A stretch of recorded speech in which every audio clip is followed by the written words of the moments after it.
உதாரணத்துக்கு பார்த்தீங்கன்னா இந்த எபிரேயத்தை பார்க்கிற போது நான் இங்கேருந்து திருநெல்வேலி போயிருந்தேன். ஒரு வயசான தாத்தா ஒரு போர்டு ஆலேஃப் அது இதுன்னு சொல்லிட்டு இருக்காரு. எனக்கெல்லாம் தூக்கம் வந்துருச்சு, என்னதோ பண்ணிட்டு இருக்காரா அப்படிங்கிற மாதிரி ஆயிடுச்சு.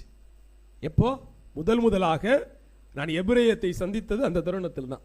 நல்ல ஞாபகம் இருக்கு. நான் ஒரு 11 எனக்கு கரெக்டாக ஞாபகம் இல்லை, ஒரு பள்ளி படிப்பு தான் படிச்சுட்டு இருப்பேன் நினைக்கிறேன், எனக்கு கரெக்டாக நினைவு இல்லை.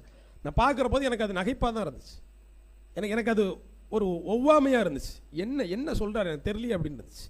ஆனால் அதில் நான் எப்போ கவனம் கொடுக்க ஆரம்பித்தனோ இன்னைக்கு நான் 10 பேருக்கு படித்து கொடுக்குற நிலைமைக்கு ஆயிடுச்சு. அப்போ அங்கே போனவர்கள் எல்லாராலும் அதை செஞ்சிட முடியலை.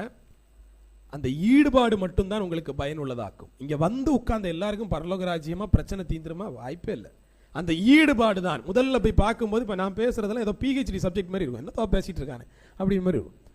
அப்போ படிப்படியாக தெரிய வருகிற போது தான் என்ன செய்யும், அது என்னங்கிறதே நமக்கு புரியும். அப்போ வந்து உட்கார்ந்த உடனே எல்லாம் நீங்கள் நீதிமான் இல்லை, தேவன் சொல்லணும் இவன் நீதிமான் என்று சொல்லி. தேவன் சொல்லியிருக்காரா இல்லையா?